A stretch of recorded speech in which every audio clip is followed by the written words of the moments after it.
Blah.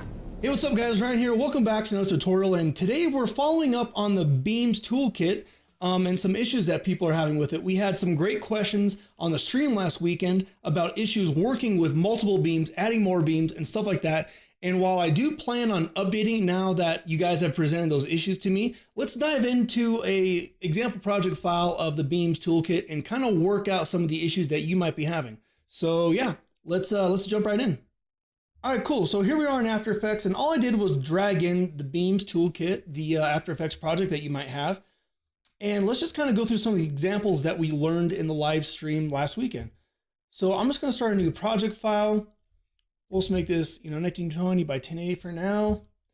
And let's say you want 3 beams. So, if you're following along the tutorial and you kind of want to, use this beam toolkit, what we're doing is we're taking all the beams, we're copying them, we're putting them into our, our final render, let's say, and I'm pasting them in there, and they're already animated. So let me go ahead and make this a little longer.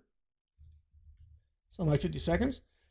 And so they're already animated. So when we scroll through, everything animates together, and we can move these beams. Oh, excuse me.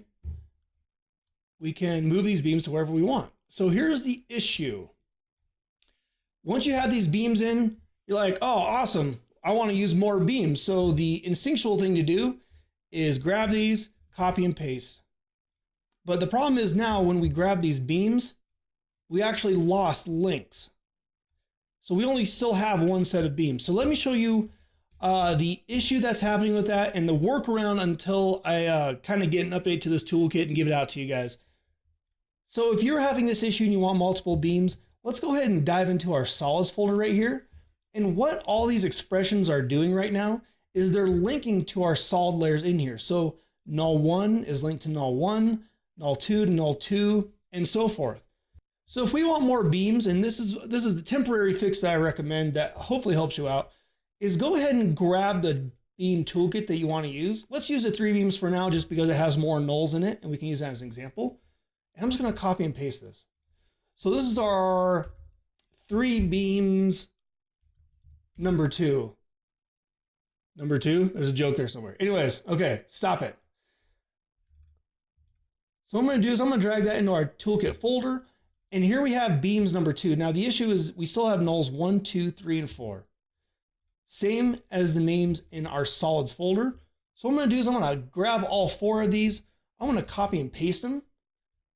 Put it back in my solids folder, and now we have nulls 5, 6, 7, 8. So in order, I'm going to do the same thing, and I'm going to just replace these. All I'm doing is I'm holding Alt, and I'm going to grab 5 and replace number 1. Grab 6, replace number 2. Replace number 3, and use null 8 to replace number 4. And all I did was hold Alt and drag on top of all those, and really just have to drag in the composition, and it'll replace them. So now we have these new nulls in here, and let's go ahead and give this another color like orange. Let's scroll forward, and our beams animate on. And let's go ahead and grab all these beams again. We'll copy that. Here we are in our final render. We got our new orange nulls in there. And now we're able to have both sets of nulls inside of one composition. Now the downside is I know this is a little cumbersome, but it is a fast workaround for anyone having those issues. And that was a great question posed in the live stream, and here we are making it work and hopefully helping everyone else out that's having that issue.